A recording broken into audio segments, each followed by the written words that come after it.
ಈ ಸೋಪನ್ನ ಯೂಸ್ ಮಾಡೋದ್ರಿಂದ 7ರಿಂದ 10 ದಿನದ ಒಳಗೆ ನಿಮ್ಮ ಪಿಗ್ಮೆಂಟೇಷನ್ ಎಷ್ಟೇ ಡಾರ್ಕ್ ಇರಲಿ ಅದು ಲೈಟ್ ಆಗ್ಲಿಕ್ಕೆ ಹೆಲ್ಪ್ ಮಾಡುತ್ತೆ. ಮತ್ತೆ ನಮ್ಮ ಮುಖದಲ್ಲಿ ಒಂದು ಗ್ಲೋನೆಸ್ ಬರುತ್ತೆ. ಮತ್ತೆ ನೀವು ಇದನ್ನ ಸುಲಭವಾಗಿ ಮನೇಲೆ ಮಾಡ್ಕೊಳ್ಬಹುದು. ಈ ಒಂದು ಸೋಪು ಜಾದುನೇ ಮಾಡುತ್ತೆ. ಖಂಡಿತ ಇದನ್ನ ರೆಗ್ಯುಲರ್ ಆಗಿ ಕನ್ಸಿಸ್ಟೆನ್ಸಿಯಾಗಿ ಯೂಸ್ ಮಾಡಿದ್ರೆ ಮಾತ್ರ ಸಾಧ್ಯ ಆಗುತ್ತೆ. ಇಲ್ಲಿ ನಾವು ಡಬಲ್ ಬಾಯ್ಲರ್ ಮೆಥಡ್ ನಲ್ಲಿ ನಾವು ಮೆಲ್ಟನ್ ಪೋರ್ ಸೋಪು ಮಾಡಬೇಕಾಗುತ್ತೆ. ಆ ಒಂದು ಬೇಸನ್ನ ನಾವು ಯಾವುದೇ ಒಂದು ಬೇಸನ್ನ ಯೂಸ್ ಮಾಡ್ಕೋಬಹುದು. ಇಲ್ಲಿ ನಾನು ಗೋಟ್ ಮಿಲ್ಕ್ ಸೋಪ್ ಬೇಸನ್ನ ಯೂಸ್ ಮಾಡ್ಕೊಂಡಿದ್ದೀನಿ. ಇದನ್ನ ಚೆನ್ನಾಗಿ ಡಬಲ್ ಬಾಯ್ಲರ್ ಮೆಥಡ್ ಅಲ್ಲಿ ಸಣ್ಣ ಸಣ್ಣ ಪೀಸಸ್ ಮಾಡಿ ಆಗ ನಮಗೆ ಇದು ಬೇಗ ಮೆಲ್ಟ್ ಆಗುತ್ತೆ. ಮತ್ತೆ ಗೋಟ್ ಮಿಲ್ಕ್ ಸೋಪ್ ಬೇಸು ಬೇಗನೆ ನಿಮಗೆ ಮತ್ತೆ ಗಟ್ಟಿ ಆಗೋದ್ರಿಂದ ಸ್ವಲ್ಪ ಮಾಡಲಿಕ್ಕೆ ಬಿಗಿನರ್ಸ್ ಇದ್ರೆ ಕಷ್ಟ ಆಗುತ್ತೆ.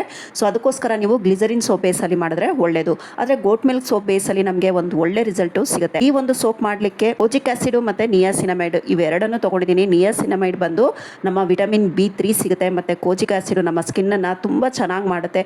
ಪಿಗ್ಮೆಂಟೇಷನ್ ಇರಲಿ ಇಲ್ಲದೆ ಇರಲಿ ಯಾರು ಬೇಕಾದರೂ ಇದನ್ನ ಯೂಸ್ ಮಾಡ್ಬೋದು.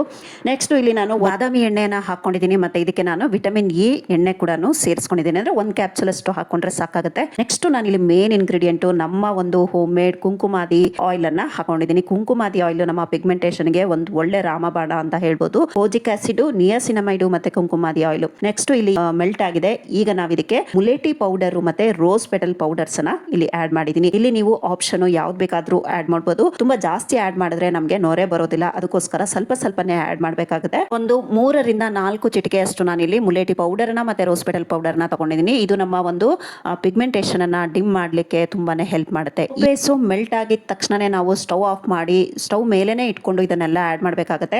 ಈಗ ನಾನು Kumkumadi oil, vitamin E capsule ಮತ್ತೆ ಆಲ್ಮಂಡ್ ಆಯಿಲ್ ಏನಿತ್ತು ಎಲ್ಲಾನು ಇದಕ್ಕೆ ಹಾಕೊಂಡಿದ್ದೀನಿ. ಈಗ ಒಂದ್ಸಾರಿ ಚೆನ್ನಾಗಿ ಮಿಕ್ಸ್ ಮಾಡಬೇಕು. ಈ ಗೋಟ್ ಮಿಲ್ಕ್ ಸೋಪ್ ಬೇಸ್ ಅಲ್ಲಿ ಮಾಡ್ತೀವಿ ಅಂದ್ರೆ ನಮ್ಮ ಒಂದು ಪ್ರೋಸೆಸ್ ಬೇಗ ಬೇಗ ಮಾಡಬೇಕಾಗುತ್ತೆ. ಇಲ್ಲಾಂದ್ರೆ ಮತ್ತೆ ಇದು ಗಟ್ಟಿ ಆಗುತ್ತೆ.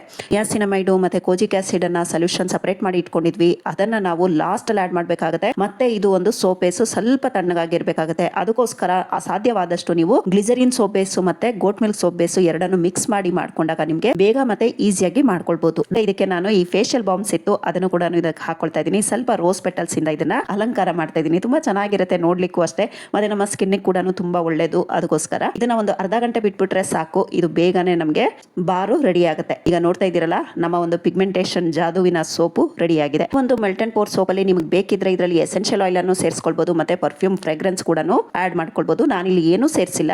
ಇದನ್ನ ನ್ಯಾಚುರಲ್ ಆಗಿ ಮಾಡ್ಕೊಳ್ತಾ ಇದ್ದೀನಿ. ಇದರಲ್ಲಿ ನಿಮಗೆ ಏನು ತೊಂದರೆ ಇಲ್ಲ. ಅಕಸ್ಮಾತ್ ಜಾಸ್ತಿ ಅಡಿಟಿವ್ಸ್ ಆಯ್ತು ಅಂದ್ರೆ ನಿಮಗೆ ನೊರೆ ಬರೋದಿಲ್ಲ ಅಷ್ಟೇ. ಆದ್ರೆ ನಿಮಗೆ ಒಂದು ಒಳ್ಳೆ ಸ್ಕಿನ್ ಬೆನಿಫಿಟ್ಸ್ ಜಾಸ್ತಿ ಸಿಗುತ್ತೆ. ನೊರೆ ಜಾಸ್ತಿ ಬರಲಿ ಅಂದ್ರೆ ನಾವು ಅಡಿಟಿವ್ಸ್ ನ ಕಡಿಮೆ ಹಾಕಬೇಕಾಗುತ್ತೆ. ಅಡಿಟಿವ್ಸ್ ಕಡಿಮೆ ಹಾಕಿದ್ರೆ ನಮ್ಮ ಸ್ಕಿನ್ಗೆ ಈಗ ನಾವು ಪಿಗ್ಮೆಂಟೇಷನ್ ಯೂಸ್ ಮಾಡ್ತಾ ಇದೀವಿ ಅಂದ್ರೆ ಅಡಿಟಿವ್ಸ್ ಸ್ವಲ್ಪ ಜಾಸ್ತಿ ಹಾಕೋಬೇಕಾಗುತ್ತೆ. ಅವಾಗ ಅದು ಒಂದು ಒಳ್ಳೆ ವರ್ಕ್ ಮಾಡ್ಲಿಕ್ಕೆ ಸಾಧ್ಯ ಆಗುತ್ತೆ. ಪ್ರಾಡಕ್ಟ್ಸ್ ಲಿಂಕ್ ಬೇಕು ಅಂದ್ರೆ ನನ್ನ ಚಾನೆಲ್ ಅನ್ನ ಸಬ್ಸ್ಕ್ರೈಬ್ ಮಾಡಿಕೊಂಡು ಡಿಸ್ಕ್ರಿಪ್ಷನ್ ಅಲ್ಲಿ ಲಿಂಕ್ ಕೊಟ್ಟಿರ್ತೀನಿ. ಅಲ್ಲಿಂದ ಬೈ ಮಾಡ್ಬೋದು.